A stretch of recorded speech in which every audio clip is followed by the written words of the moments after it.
Hey, my gossip-loving squad! Buckle up because we're about to dive into a steaming hot pot of tea that's got more twists than a soap opera finale. Before we spill, drop a quick comment. Where are you watching from? What's the time in your corner of the world? And if you haven't already, smash that like button, subscribe, and hit the notification bell to join our juicy gossip crew. Today, we're unpacking a wild batch of FOIA'd prison emails that allegedly show Gypsy Rose Blanchard cozying up to a vulnerable autistic man for favors, and it's giving serious manipulation vibes. Is Gypsy playing a dangerous game, or are we reading too much into these letters? Let's dig in and find out. As always, let's keep it 100. This is all alleged, based on rumors and unverified emails floating around, so grab your salt shaker and sprinkle generously. These emails, supposedly from Gypsy's time behind bars, paint a picture that's equal parts intriguing and unsettling.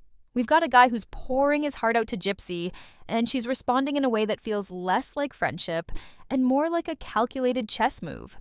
The transcript is long, detailed, and packed with red flags, so we're going to break it down piece by piece with all the wit and shade you've come to expect from this channel. Let's start at the beginning and see where this rabbit hole takes us. It all kicks off on April 24th, 2019, with an email from a 30-year-old guy from Brooklyn, New York. This dude's a total theater kid, obsessed with Once Upon a Time, Disney princesses, and Harry Potter. He's open about being on the autism spectrum, and he's just discovered Gypsy's story through The Act on Hulu. He's emotional, saying he's been crying over her interviews, and he's all in, joining Facebook groups like Justice for Gypsy Rose, and calling her one of his top idols. He's begging to be pen pals, dreaming of a friendship where they swap letters like characters in a fairy tale. He even geeks out about playing Draco Malfoy in a Harry Potter stage show and wanting to be the Scarecrow in The Wizard of Oz. It's sweet, it's vulnerable, and it's a little intense, like a fan letter you'd send to your favorite pop star at 13. Now, here's where things get shady. Gypsy doesn't respond. Not a word. For over a year. This guy's pouring his soul out, and she's leaving him on read like it's a group chat she forgot about. Then, out of nowhere, on July 24th, 2020, she hits him back. She claims her best friend mentioned him, so she dug through her contacts to find his name. Hold up. After 15 months of silence, you just happened to remember this guy? That's like me happening to find a $20 bill in my couch cushions after a year of ignoring it. Her email is short, polite, with a few smiley faces thrown in, but it's giving I'm here for a reason vibes. She's not vibing with his Disney obsession or theater dreams. She's got an agenda, and it's not hard to guess what it is. Let's talk about this guy for a minute. He's clearly struggling. His emails are raw, emotional, and sometimes desperate. He's dealing with an allegedly abusive wife who's making his life miserable, health issues that have him in and out of the ER, and depression that leaves him feeling lonely every day. He's open about his autism, his love for fairy tales, and his need for connection. He sees Gypsy as a lifeline, someone who gets him, and he's showering her with attention, sending gifts, writing poems, and begging for phone calls to lift his spirits. One poem is an acrostic spelling out her name, with lines like G is for go get them, and Y is for you're the best. It's cute, but it's also a bit much, like a middle school crush writing in their diary. Gypsy's responses? Short and sweet, but not in a good way. They're curt, almost transactional, like she's replying to a work email she doesn't really care about. Thanks for the poem, smiley face. Sorry you're depressed, smiley face. It's like she's texting a guy she's keeping on the back burner for free coffee. But here's the wild part. She's not just emailing him, she's calling him. A lot. The emails reveal she's ringing him up multiple times a day, maxing out the prison's 15-minute-per-hour phone limit. She's chatting him up on Thanksgiving, Christmas, New Year's Eve, every holiday in the book. She's giving him marriage advice, promising to meet him when she's released, even saying she'll drive to his place. For a guy who's lonely and obsessed, this is huge. He's over the moon, thinking he's got a true friend in Gypsy Rose Blanchard. But let's pump the brakes and get critical. Gypsy's history makes this whole situation scream red flag. Rumors have swirled for years that she's got a talent for charming people into doing what she wants. She allegedly played a role in her mom Dee Dee's scams, pretending to be a sick kid for years before things turned deadly. Her ex-boyfriend Nick Godejohn is serving life for Dee Dee's murder, while Gypsy took a plea deal and served 10 years. Some say she was a victim. Others say she was a willing grifter. Either way, she's no stranger to working a situation to her advantage. So, when she suddenly reaches out to this vulnerable guy after ignoring him for a year, it's hard not to wonder, what's the play here? The emails give us a clue. Gypsy's not just chatting for kicks, she's asking for favors. Big ones. She allegedly asks him to rally his Facebook group to support her friend, another inmate, by sharing her story, petition, and prison contact info. She's got him posting about her friend's case, gathering supporters, and even sending money, not just to her, but to her friend too. He mentions sending her $5 here, $25 there, and a large amount for Christmas, plus a signed Cinderella invitation for her birthday. His friends are reportedly sending cash too, and Gypsy's encouraging it, passing people off to her buddy like she's running a crowdfunding campaign from her cell. It's giving scam queen energy, and it's hard to ignore. Let's break down the power dynamic, because this is where it gets messy. This guy's openly autistic, dealing with mental health struggles, and stuck in a toxic marriage. He's pouring his heart out, calling Gypsy his hero, and she's lapping it up while steering him to do her bidding. She's calling him constantly, feeding his obsession, and making promises about meeting up post-release. But when he gets too clingy or posts about their chats online, she flips, warning him to keep things secret or she'll cut contact. That's not friendship, that's control. She's doling out attention like breadcrumbs, keeping him hooked while she gets what she wants. It's like watching a cat toy with a mouse, and it's uncomfortable to witness. The emails get darker as they go on. This guy's life sounds like a nightmare. He's venting about his wife, who's allegedly screaming, insulting him, and accusing him of killing her grandparents, who were in their 90s, mind you. He's dealing with health scares, surgeries, ER visits, COVID tests, and he's terrified. He's also facing a cyberbully who's posting vile things about him on Facebook, calling him a predator and threatening to ruin his life. He's applied for an injunction, but he's scared the judge won't take him seriously. Through all this, he's begging Gypsy for calls, saying her voice is the only thing that makes him happy. And Gypsy, she's brushing him off with one-line emails and smiley faces, while still asking him to do stuff for her friend. Let's talk about those favors. Gypsy's allegedly got this guy running a whole PR campaign from his Facebook group. He's posting about her friend's case, sharing her prison number, and rallying supporters. He's even asking Gypsy's permission to tell the group she asked him to do this, worried about violating her privacy. She's like, "Go for it, smiley face," but gets mad when he posts about their phone calls.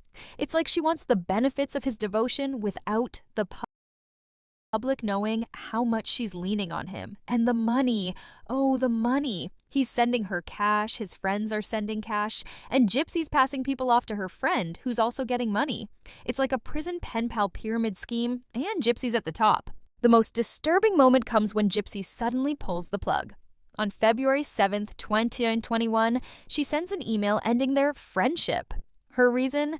He's too invested in her life, and she's uncomfortable. She also claims her friend, the one he was helping, exploited their connection for financial gain. Oh, the audacity! This is the same Gypsy who's been calling him multiple times a day, accepting his money and asking for favors. Now she's acting like he's the problem? It's like watching a reality TV star fake cry for sympathy after stirring the pot. She even throws in a sob story about someone sabotaging her parole hearing, claiming she's been a model prisoner with certificates to prove it. Sure, Gypsy, and I'm the next American Idol. This guy's heartbroken. He writes back, begging for forgiveness, saying he never meant to make her uncomfortable. He's apologizing, offering to do anything to keep their friendship, and swearing he's not obsessed, just lonely. He mentions the money he sent, the Cinderella gift, the performance he dedicated to her.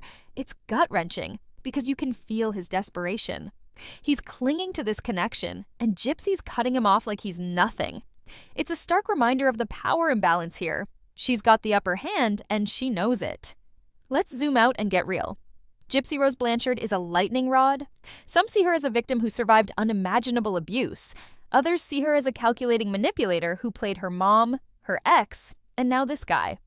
The truth is probably a messy mix of both, but these emails lean hard into the manipulator side. They suggest she's leveraging her charm and notoriety to get what she wants, even if it means exploiting someone who's clearly struggling. Is it illegal? No. Is it morally questionable? Absolutely. When you consider her past, allegedly scamming with Dee Dee, convincing Nick to commit murder, it's hard not to see a pattern of using people. But let's play devil's advocate for a hot second. Could Gypsy just be lonely? Prison's a soul-crushing place, and maybe she saw this guy's letters as a lifeline. Her responses, while short, aren't outright mean. She sends holiday greetings, thanks him for gifts, and offers prayers. Maybe she genuinely enjoyed their chats, even if she was also using him. Or maybe she's just bored, stuck in a cell with nothing but time, and this guy's devotion was a way to pass the days. Still, the way she drops him when he gets too attached feels cold, calculated, and all too familiar. The transcript also hints at Gypsy's broader strategy. She's not just working this guy, she's got a network. She's got her best friend tipping her off about him, she's got other inmates she's pushing people toward, and she's got this guy rallying his Facebook group for her cause. It's like she's running a fan club from behind bars, complete with donations and PR stunts. And when things get messy, like when he posts about their calls and people start calling her out, she shuts it down fast. It's a masterclass in control, and it's hard not to be a little impressed, even if it's shady. What's the vibe here, squad? These emails paint Gypsy as someone who knows how to work a room, even if that room's a prison cell. She's charming a vulnerable guy, getting money and favors, and then dropping him when he gets too clingy. It's not a good look, especially when you consider he's open about his autism and mental health struggles. But it's also a glimpse into the complex, messy world of Gypsy Rose Blanchard, a woman who's been called everything from victim to villain. Is she exploiting this guy, or is she just surviving the only way she knows how? That's the million-dollar question. So what do you think, Gossip Fam?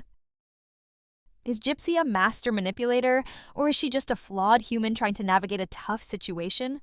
Are these emails proof of a hustle, or are we reading too much into it? Drop your thoughts in the comments. I want to hear every spicy take. And let's keep it respectful. We're here to spill tea, not start wars. But hold up. This tea's too hot to stop here. I've got my hands on more FOI-8 emails that dive even deeper into Gypsy's prison world, and trust me, they're just as wild. Subscribe, hit that bell, and stay tuned for the next video, where we'll crack open another batch of letters that might just blow your mind. If you've followed Gypsy's saga, you know she's got a knack for presenting a different version of herself, depending on who's on the receiving end. To Ryan's mom, she's the sweet future daughter-in-law who's all about family. But rumors suggest she's telling other people a very different story. One where she's not so sure about Ryan or this whole marriage thing. It's like she's running a one-woman PR campaign from her bunk, and Ryan's mom is eating it up, at least for now. Let's unpack this a bit. The apartment drama isn't just about finding a place to live. It's a window into Gypsy's ability to juggle narratives. On one hand, she's reassuring Ryan's mom that she's cool with the setup, but you can't help but wonder if she's privately freaking out about moving in with a guy who's got bad credit, a parole officer, and a felon roommate. And Ryan's mom? She's doing her best to smooth things over, but you can feel the undercurrent of worry. She's co-signed leases, kept secrets about roommates, and is now trying to convince Gypsy that everything's gonna be fine. It's like she's playing mediator in a reality show she didn't sign up for. And Gypsy's response, so casual, so breezy, feels like a calculated move to keep the peace while she figures out her next play. This is classic Gypsy, y'all, charming the socks off someone while keeping her true feelings close to the chest. Now, let's pivot to Ryan's job struggles, because this is where the tea gets piping hot. In another alleged email from October 2023, Ryan's mom is gently nudging Gypsy to nudge Ryan about his work. Apparently, our boy's been slacking, getting called out twice in 1 week for not submitting assessments on time. She's like, can you get on him about this? He's got a 2-day grace period, but they want him to be more prompt. Y'all, Ryan, my dude, get it together. Teaching's tough, no doubt, but you can't be out here dropping the ball like it's a casual Tuesday. Mom's tone is polite but firm, like she's trying not to throw her son under the bus while also admitting he's not exactly employee of the month. Gypsy's response is also supportive, like she's the cheerleader Ryan needs. She writes, I'll keep supporting him, Smiley. Teaching's hard work. Okay, Gypsy, we see you playing the devoted fiancé. But let's fast forward to a September 2022 email, because that's where things take a turn.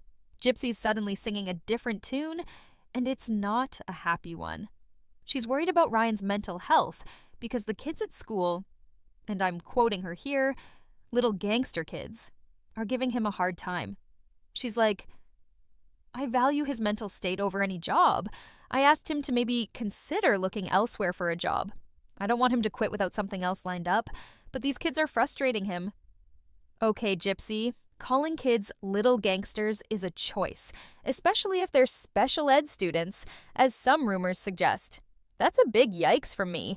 It's one thing to be protective of your man, but throwing shade at kids? Girl, what are you doing?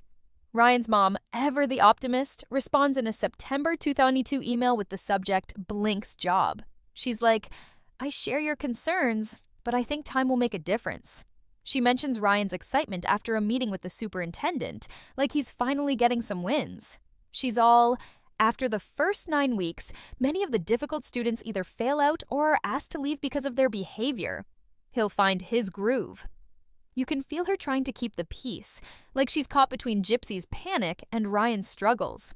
She even admits she's asked Ryan to look for another job if things don't improve, but she's banking on him pulling through. It's like she's holding on to hope with both hands, while Gypsy's ready to yeet Ryan's teaching career into the swamp. But let's get real for a second. These emails paint a picture of Ryan as, well, kind of a mess at work. Gypsy's not shy about calling it out either. In another email, she's like, I'm glad he has a job, but I don't care if his paycheck is better than at Hamilton. I'm thinking this school isn't right for him. And then there's the kicker. Rumors suggest Ryan's been showing up late to work, not because of some noble reason, but because he's just not feeling it. Gypsy even hints at this in the emails, saying he's not a conscientious employee. Oof, that's a polite way of saying he's dropping the ball. And Ryan's mom? She's out here making excuses like, he's got quirks, you have to prod him or he'll procrastinate. Honey, that's not a quirk. That's a lifestyle. Gypsy's out here acting like she's Ryan's life coach, but let's not forget she's running this operation from prison. The irony is thicker than a bowl of Cajun gumbo, y'all. And can we talk about the little gangster kids comment again? Because it's giving me all the wrong vibes. If these are special ed students, as some rumors suggest, Gypsy's choice of words is not just shady, it's downright problematic. Even if they're not, calling kids gangsters because they're stressing out your man is a low blow. It makes you wonder what Gypsy's really thinking when she's typing these emails. Is she genuinely worried about Ryan's mental health, or is she just looking for an excuse to push him out of a job that's not working for her vision of their life together? And Ryan's mom, bless her heart, is stuck in the middle, trying to smooth things over while her son's clearly struggling to keep up. Now, let's zoom out and talk about the bigger picture. Gypsy's chameleon-like charm. These early emails with Ryan's mom show her at her most polished, dropping smiley faces and love yous, like she's auditioning for Daughter-in-Law of the Year. In a May 2022 email, Ryan's mom is all in, writing, Hello, Gypsy. I feel like we already know so much about each other. She's gushing about how Ryan loves Gypsy with his whole self, quirks and all. She's like, he may look like his dad, but he's got my personality and my love for others. He hates early mornings, haha. It's sweet, it's heartfelt, and you can tell she's genuinely excited about Gypsy joining the family. Gypsy's response? Pure charm. She writes, Hi, Miss Blink. I saw you added me on JPay. I'm a full-blooded Cajun smiley. I can't wait to be part of the family. She's laying it on thick, talking about her broken heart from a past engagement, and how Ryan's pure love won her over. She's like, I was cynical about love after my ex left me with a badly broken heart. Then Blink wrote me a letter, and we became friends. He never left my side. It's like something out of a rom-com, complete with heart emojis and promises of forever.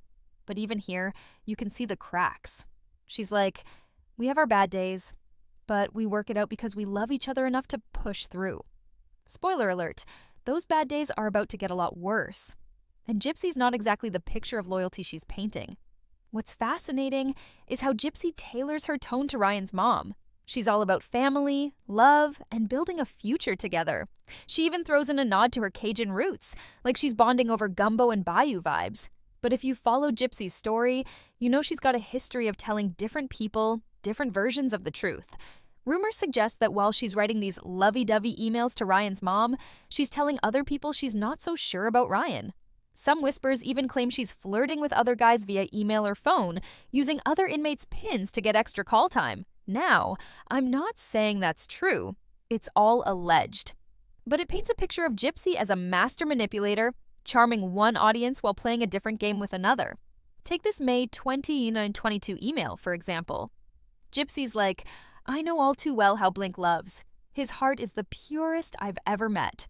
She's gushing about how Ryan's love helped her trust again after her past heartbreak. But then she slips in, "We have our bad days when insecurities creep up, but we work it out." Already she's hinting at tension, Ryan's insecurities, her own emotional scars. But she wraps it in a bow of optimism. It's like she's saying, "We're perfect, but also we're a mess. But don't worry, I'm the perfect daughter-in-law for you." And Ryan's mom is eating it up, responding with blessings and excitement about meeting in person. It's sweet, but you can't help but wonder if Gypsy's playing her like a fiddle. This chameleon act is Gypsy's superpower. She knows how to read her audience and give them what they want. To Ryan's mom, she's the sweet, supportive fiancé who's ready to join the family. But the rumors, and oh, there are rumors, suggest she's not nearly as committed as she seems. There's talk of her calling Ryan out for his insecurities while ignoring her own shady behavior, like using other inmates' phone pins to chat with other guys. And then there's the way she talks about Ryan's job, acting like she's his biggest cheerleader in one email and then throwing shade at his work ethic in the next. It's like she's got a script for every occasion, and Ryan's mom is just one character in her reality show. So, what's the takeaway from part 1? These early emails set the stage for a saga that's equal parts compelling and chaotic. The apartment drama shows Gypsy playing the agreeable fiancé, while possibly hiding her true feelings about Ryan's messy situation. The Jobos reveal Ryan's struggles and Gypsy's willingness to call him out, all while presenting herself as the supportive partner to his mom. And the initial relationship dynamics? They're a masterclass in Gypsy's ability to charm, manipulate, and keep everyone guessing. Ryan's mom is the heart of this story, trying to hold it all together, while Gypsy's out here spinning a web of sweet talk and shady games. But this is just the beginning, y'all. Picking up where we left off in October 2022, with Gypsy behind bars, typing away on that JPay system like she's scripting a reality show. Her pen pal, Ryan's mom, is caught in the crossfire of Gypsy's emotional roller coaster, trying to support her son while navigating a relationship that's starting to look like a soap opera reject. In part 1, we saw Gypsy charm the socks off Ryan's mom while dropping hints of trouble in paradise. Now, things are about to get messy. The annulment talk is heating up. Rumors of infidelity are swirling, and not just from Gypsy. And Patrick's throwing some low-key shade that's giving family reunion awkwardness. This is Gypsy at her most dramatic, juggling sweet talk with shady games. And Ryan's mom is just trying to keep up. Let's break it down, email by email, with all the critical commentary and shade you know I'm bringing. Let's kick things off with the bombshell that had Ryan's mom clutching her pearls, the annulment talk. In an alleged email from October 3rd, 2022, with the subject line, "annulment?" Ryan's mom is straight up shook. She's like, "Gypsy, have you made the decision to request an annulment? I was concerned about y'all getting married right now, but I was convinced this was the real thing." Oh, honey, you can feel the heartbreak through the screen. Apparently someone, and we're gonna get to who in a hot second, called Ryan to talk about the marriage, and now mom's confused and sad. She's defending her son like a mama bear, writing, "I don't understand why people think Blink is not good enough, handsome enough, or skinny enough. I have news for all the doubters. My son is good enough for anyone he wants." The shade about Ryan's looks is flying, and mom's not having it. She's like, "A person's soul is down deep, not what's seen on the outside. I'm sad, Gypsy. I thought you were the daughter-in-law to join our little family and love my boy." This email is a gut punch, y'all. Ryan's mom is pouring her heart out, and you can tell she's blindsided by the idea that Gypsy's ready to pull the plug on this marriage. But let's rewind to what sparked this. In an earlier email dated September 15, 2022, with the subject relationships, Ryan's mom is trying to smooth things over after Gypsy and Ryan had a fight. She's like, "Gypsy, Blink seems upset about a conversation you had about your relationship. It's normal to be up and down given your situation, but I believe you both love each other and can work through anything."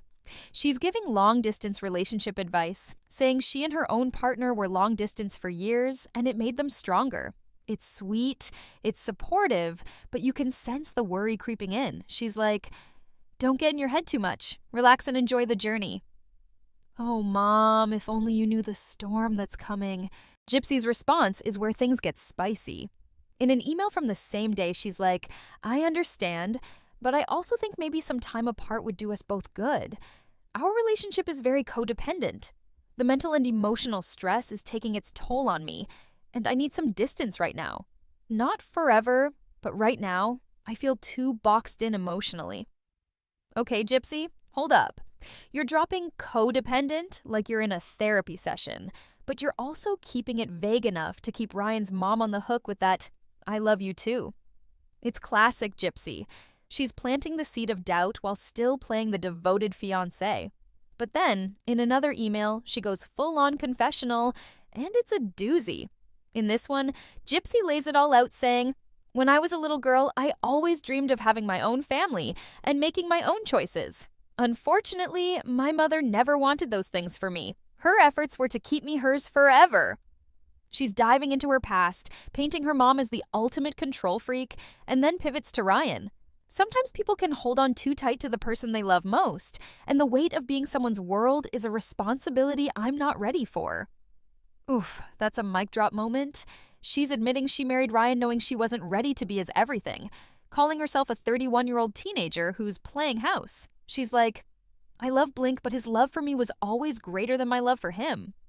I married him hoping I'd have family support to lean on, but everyone told me to wait because I'd want to explore the world and be flirty and adventurous. Gypsy girl, you're spilling your own tea here. She's basically saying she gave up her freedom for Ryan, but now regrets it because she's not ready to be a wife. And then she twists the knife. I could stay in this marriage and resent him for being the reason I can't live my life to the fullest, or I can let him go to be happy with someone who loves him equally. Wow, that's gotta sting for Ryan's mom, who's been rooting for this love story. Ryan's mom's response is fiery. In an October 5th, 2022 email, she's like, playing house? It makes me angry to hear you say that. You have no earthly idea what that means. She's not buying Gypsy's excuses, calling out her comparison of Ryan's insecurities to her mom's controlling behavior. She's like, his insecurities come from thinking you're too beautiful and too good for him. I could say more, but this isn't my business. You can feel the mama bear energy. She's hurt, she's angry, but she's still trying to keep it classy. This exchange is peak drama, y'all. Gypsy's laying out her doubts, Ryan's mom is fighting for her son, and the annulment talk is hanging over everything like a dark cloud. It's like a reality show cliffhanger, and we're all waiting to see who's getting voted off the island. Now, let's get to the real juicy stuff. The infidelity rumors. Buckle up, because this is where the tea gets scalding. In an October 4th, 2022 email, Gypsy's addressing a fight with Ryan that's got her all worked up. Apparently, Ryan mentioned being attracted to a colleague, and Gypsy lost it. She's like, I was pretty upset and cried all day when he said he was attracted to her. He just meant she is pretty, and I was a puddle thinking he doesn't love me or want this marriage anymore. She's playing the heartbroken wife, saying she was hyper-focused on it and made it a bigger deal than it was. She wraps it up with, we're great now, LOL, like it's all water under the bridge. Okay, Gypsy, sure you're fine now, but let's talk about the other side of this story. Rumors suggest Gypsy wasn't exactly a saint herself. In an October 4th, 2022 email, she mentions getting a 30-day phone restriction for a write-up, which she later reveals was for using other inmates' pins to get extra phone time. And here's the kicker. Ryan accused her of using that time to call other guys, not him. In one email, she's like, he accused me of getting off the phone early with him to go call other men behind his back. All I said was, I'm tired, my feet hurt from a long day, and I want to go to bed. She's painting Ryan as paranoid, saying he sent her 2 emails accusing her of cheating and then ran away from the conversation. But the rumors?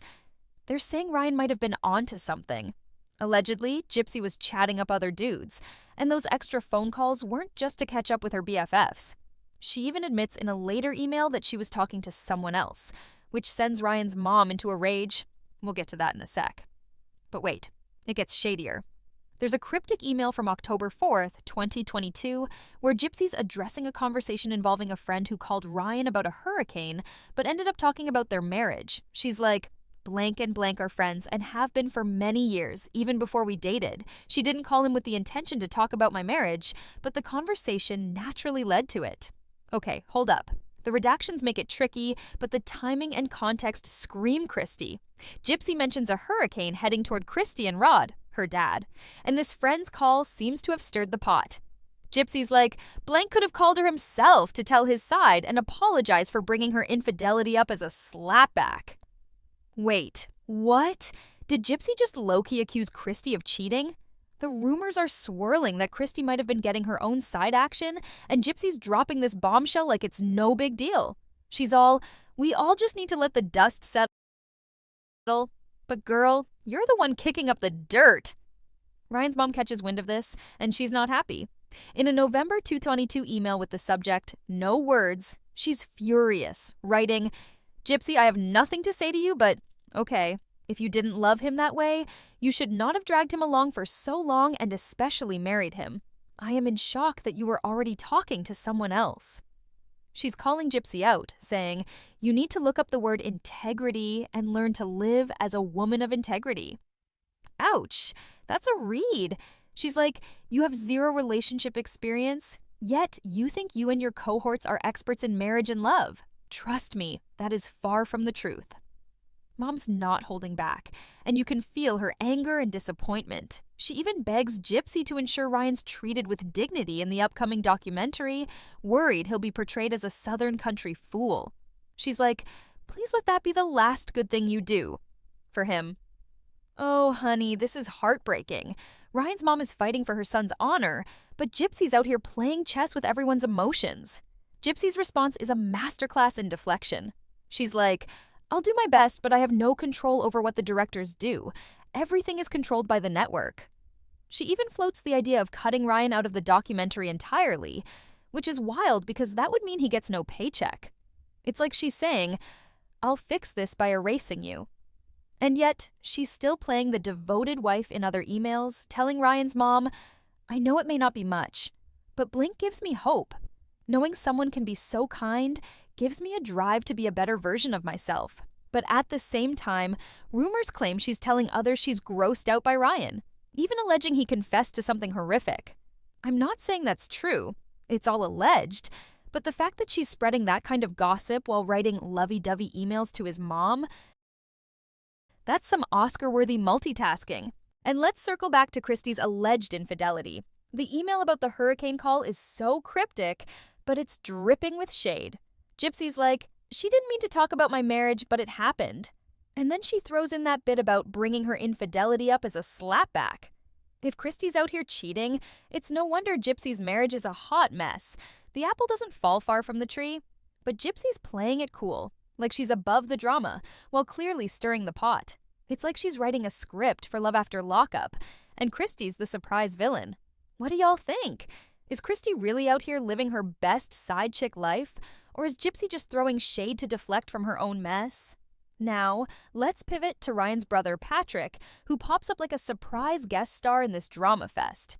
In an alleged email, Gypsy's feeling a bit left out because Patrick's annoyed when Ryan's on the phone with her during their bro time. She's like, sometimes Patrick gets annoyed with Blink talking to me on the phone, and I feel bad for it. I don't have the ability to text, so when Blink and Pat are watching football or whatever, I don't mean to interrupt them.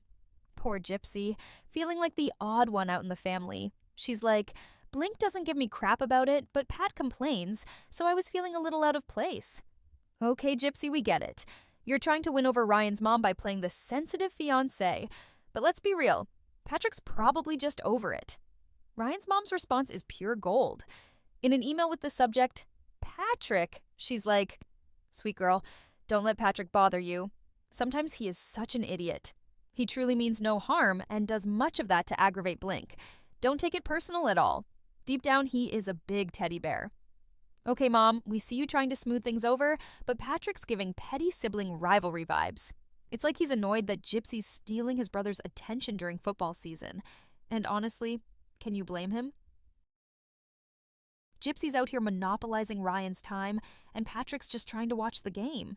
It's giving get off the phone, bro energy, and I'm kind of here for it. But what's interesting is how Gypsy spins this. She's like, Your email made me feel much better. I really needed that today. She's playing the emotional card, making Ryan's mom feel like the hero for reassuring her. It's another example of Gypsy's chameleon act. She knows how to tug at the heartstrings while keeping the drama alive. And Patrick? He's just a side character in this saga, but his petty complaints add a layer of family tension that's so relatable. Who hasn't had a sibling get annoyed over something trivial like phone time? But in Gypsy's world, even a small gripe like this becomes part of the narrative she's weaving for Ryan's mom. Let's take a breather and soak in the chaos. Gypsy's running the show from prison, and Ryan's mom is just trying to keep up. It's messy, it's fascinating, and it's peak Gypsy Rose. October 23, where she's typing away on that J-Pay system from her prison cell like she's producing a reality show. Her pen pal, Ryan's mom, is still trying to hold it together as Gypsy spins a web of charm, chaos, and contradictions. In this final part, we're peeling back the layers of Gypsy's motives, from her so-called concern for Ryan's health to her battles over money and her sudden interest in faith. Plus, we'll revisit the media frenzy around her wedding and wrap it all up with some thoughts on what this saga tells us about Gypsy, Ryan, and the drama that keeps us glued to the screen. This is peak Gypsy Rose, y'all. Let's break it down email by email with all the shade and commentary you know I'm bringing. First up, let's talk about the weight discussions, because this is where Gypsy's concern for Ryan's health gets a little shady. In an alleged email from September 2022, Gypsy's pushing Ryan to talk to his doctor about weight loss injections. She's like, I told Blink to ask about those weight loss shots. They help prevent heart attacks, reduce cravings, and give you more energy. She's framing it as worry for his well-being, saying, I want him around for a long time, you know? I don't want to nag him, but I'm concerned about his health. Okay, Gypsy, we hear you, but let's unpack this. She's dropping medical advice like she's WebMD, but rumors suggest this isn't just about Ryan's heart. It's about his looks.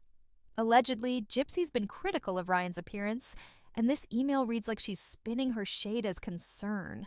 She's like, I don't want him to feel pressured, but I just want him healthy. Girl, the subtext is screaming, I want him to look a certain way and I'm going to make it sound noble. Ryan's mom is on board though, because who wouldn't want their kid to be healthy? In her response, she's like, I agree, sweetie. I've talked to Blink about his weight too. He needs to take better care of himself, and I'm glad you're encouraging him. She's all in, even suggesting they team up to keep Ryan motivated. But here's the tea. Gypsy's not just worried about Ryan's health. Rumors claim she's been throwing shade about his appearance behind his back, telling others she's not attracted to him, and even hinting that his weight is a deal breaker. In one email, she's like, I love him, but sometimes I wonder if we're on the same page physically. Oof, Gypsy, that's cold. You're out here acting like Dr. Phil. But the whispers say you're more focused on Ryan's waistline than his heartline. And let's not forget the context. Gypsy's in prison, where she's got limited control over her own life, so maybe she's projecting a bit, trying to control Ryan's. She's like, I want us to be healthy together when I get out, but it feels like she's setting the stage for a makeover montage that Ryan didn't sign up for. Ryan's mom, bless her heart, is stuck in the middle, agreeing with Gypsy's concern, while probably not seeing the shade behind it. In another email, mom's like, I've been on him about his diet too. He's stubborn, but we'll get there. It's like they're forming a weight loss coalition, but Gypsy's motives seem less about love and more about image. The irony? She's calling Ryan out for his insecurities in other emails, but here she is, obsessing over his appearance. Pot meet kettle, y'all? Now, let's pivot to the money mess, because nothing says drama like a fight over cash. In a March 2023 email, Gypsy's venting to Ryan's mom about her book deal and how her dad Rod and stepmom Christy are controlling her finances. She's like, I'm so frustrated. My parents don't trust me to handle my own money, and they're worried Blink will get half if we divorce. Apparently, Rod and Christy set up a trust fund with $96,000 from a documentary, and Gypsy can't touch it until she proves she's responsible. She's blindsided, writing, I had no idea they were doing this. They're acting like I'm a child who can't manage her own life.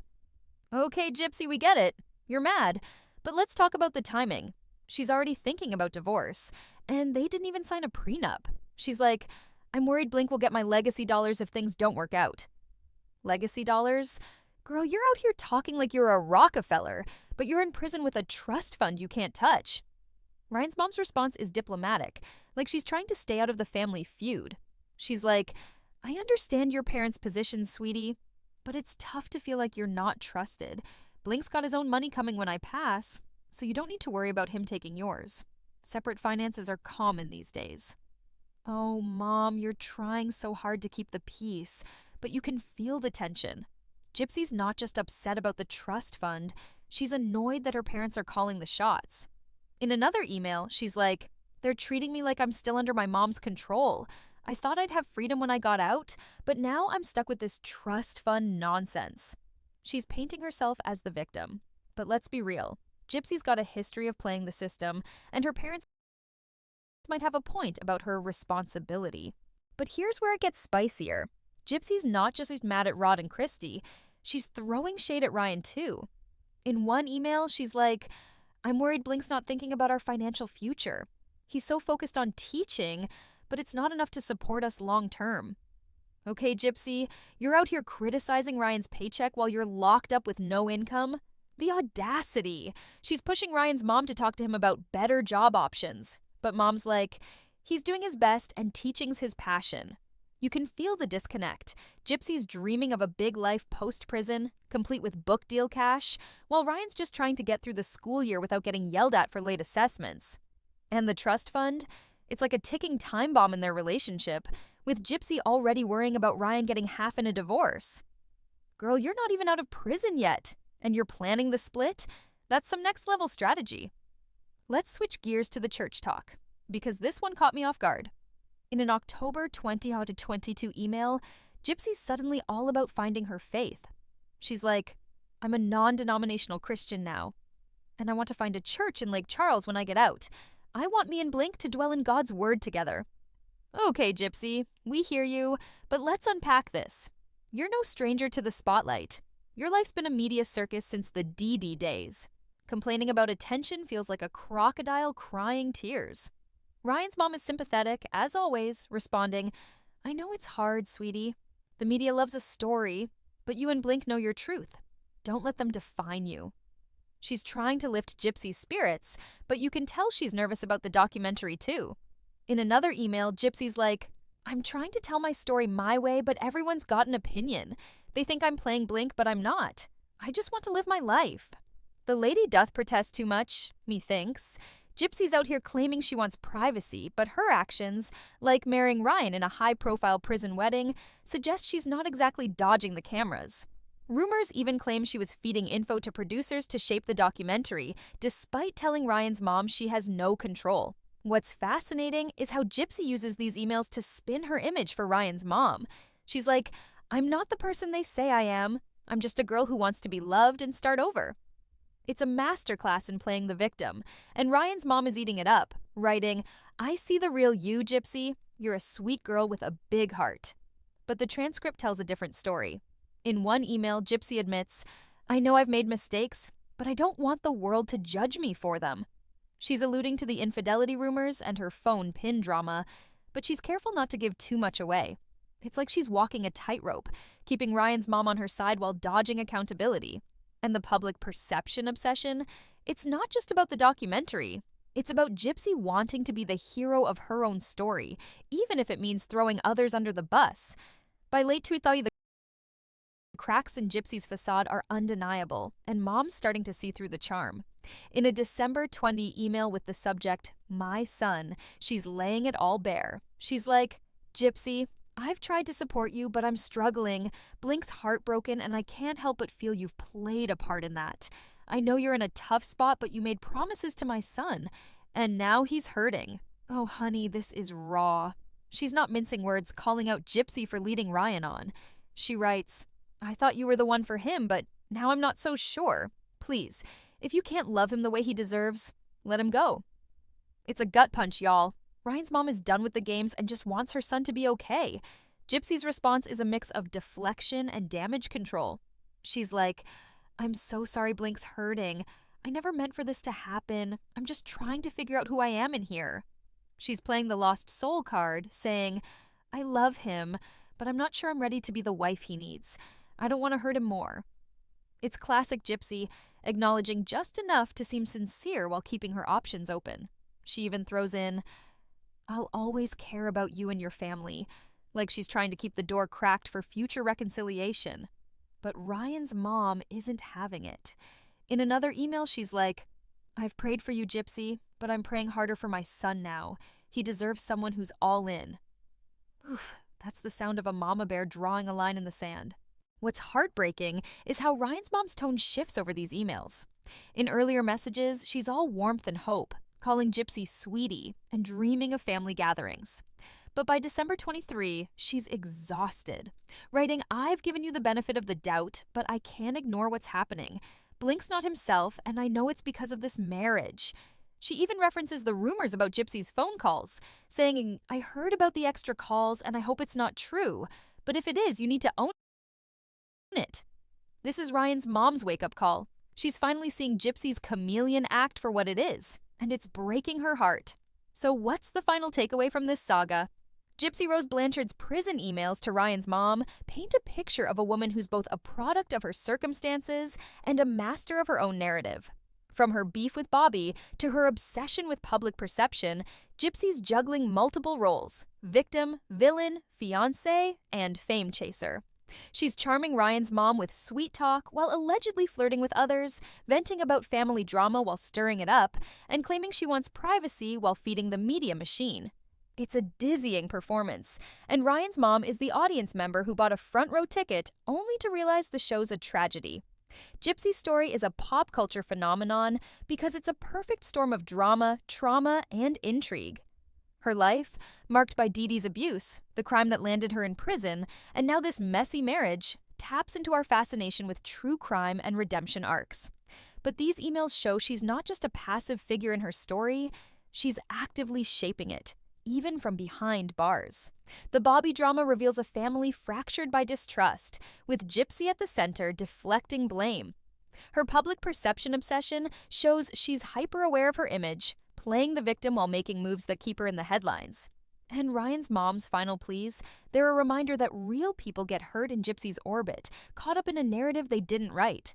What's Gypsy's endgame? Is she a manipulator orchestrating chaos, or a young woman trying to survive a life where control was always out of reach? The truth is probably somewhere in the middle. She's a survivor who's learned to navigate a world that's never been kind, but her methods, charm, deflection, and strategic shade, leave a trail of broken hearts. Ryan's mom is the heart of this story, hoping for a fairy tale and getting a soap opera instead. Bobby, Christy, and even Patrick are just supporting characters in Gypsy's drama, but their roles show how far her influence reaches. So, Gossip Fam, that's the final tea on Gypsy Rose's alleged prison emails. Ryan's mom edition. Is she a mastermind, a mess, or both? Drop your thoughts in the comments, because I know you've got plenty to say. This saga's been a wild ride, and I'm so grateful you've stuck with me through all 4 parts. Stay curious, stay skeptical, and keep sipping that tea. Love y'all.